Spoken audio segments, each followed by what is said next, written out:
அண்ணா பல்கலைக்கழகத்தில் மாணவி பாலியல் வன்கொடுமை சம்பவத்தில் கைதான ஞானசேகரன் என்பவர் குறித்து பகீர் தகவல்கள் வெளியாகியுள்ளன.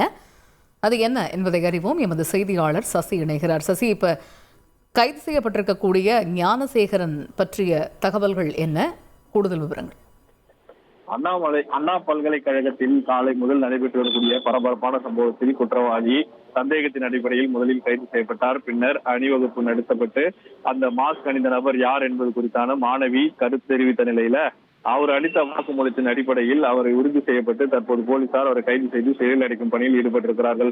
கோட்டூர்புரம் பகுதியை சேர்ந்த, அதாவது அண்ணா பல்கலைக்கழகம் பின்னால் இருக்க பகுதியான கோட்டூர் பகுதியை சேர்ந்த ஞானசேகரன் என்பவரை போலீசார் கைது செய்திருக்கிறார்கள். அவர் சாலையோர பகுதியில் பிரியாணி கடை நடத்தி வருவதும் பல நாட்களாக பிரியாணி கடை நடத்திவிட்டு இரவு நேரங்களில் அண்ணா பல்கலைக்கழகத்தின் வாயில் வழியாகத்தான் அவரது வீட்டிற்கு செல்வதாகவும் ஒரு கருத்து தெரிவித்திருக்கிறார். இந்த நிலையில இது முதல் சம்பவம் அல்ல. பல நாட்களாக இது போன்று பல பெண்களை மிரட்டி அவர் இது போன்ற சம்பவங்களில் ஈடுபட்டிருப்பதாகவும் போலீஸ் விசாரணை தெரிய வந்திருக்கிறது.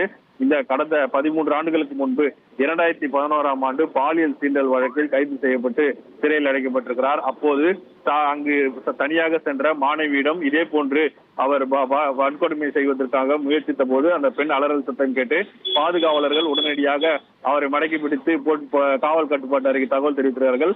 அதன் அடிப்படையில் கடந்த 2011ஆம் ஆண்டே அவர் கைது செய்யப்பட்டு சிறையில் அடைக்கப்பட்டு பின்பு வெளியே வந்திருக்கிறார். இது சம்பவத்தின் தொடர்பாக இவர் மீது வேறு எங்கெல்லாம் வழக்கு உள்ளது என்பது குறித்தான விசாரணையை கோட்டூர்புரம் போலீசார் விசாரணை மேற்கொண்டு வரும் நிலையில் சம்பவ தினத்தன்று பிரியாணி கடையை மூடிவிட்டு வீட்டிற்கு சென்று கொண்டிருந்த போது காதலர்கள் இருவரும் தனியாக அமர்ந்து பேசிக் கொண்டிருந்ததாகவும் அப்போது அவர்களை வீடியோ எடுத்து வைத்து சமூக வலைதளங்களில் வெளியிடுவதாக கூறி மிரட்டல் விடுத்திருக்கிறார். மாணவியை பாலியல் வன்கொடுமை செய்ததாகவும் போலீசாரிடம் பகீர் வாக்குமூலத்தை அளித்திருக்கிறார். ஏற்கனவே தனது செல்போனில் ஏராளமான ஜோடிகளின் வீடியோக்களை அவர் எடுத்து வைத்திருப்பதும் தெரிய வந்திருக்கிறது. ஞானசேகரனுக்கு எதிராக 15 வழக்குகள் நிலுவையில் இருப்பதாகவும் போலீசார் தரப்பில் தெரிவிக்கப்பட்டிருக்கிறது. குறிப்பாக பணியை முடித்துவிட்டு இரவு நேரத்தில் செல்லும் போது அப்பகுதியில் மின் விளக்குகள் ஏதும் இல்லாததால் இருட்டில் வாக்கிங் செல்லும், அதாவது நடைபயிற்சி மேற்கொள்ளக்கூடிய பெண்களிடம் இது போன்று பாலியல் சீண்டலுக்கு உள்ளிட்ட பல்வேறு தவறுகளை அவர் செய்து வந்ததாக போலீசார் தரப்பில் தெரிவிக்கப்பட்டிருக்கிறது.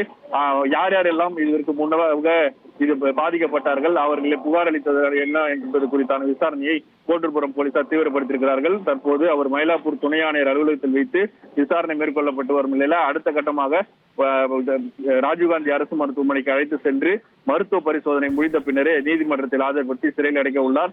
வேறு யாரேனும் இது போன்ற சம்பவங்களில் அவர் தொடர்புடைய இருந்தால் தாராளமாக முன்வந்து புகார் அளிக்கலாம். அப்புகார்தாரரின் ரகசியங்கள் பாதுகாக்கப்படும் எனவும் போலீசார் தரப்பில் ஒரு தகவலை தெரிவிக்கப்பட்டிருக்கிறது. வேறு யாருக்கேனும் இது வழக்கில் தொடர்புள்ளதா என்ற கோணத்திலும் போலீசார் விசாரணை மேற்கொண்டு வருகிறார்கள். தகவல்களுக்கு நன்றி சசி.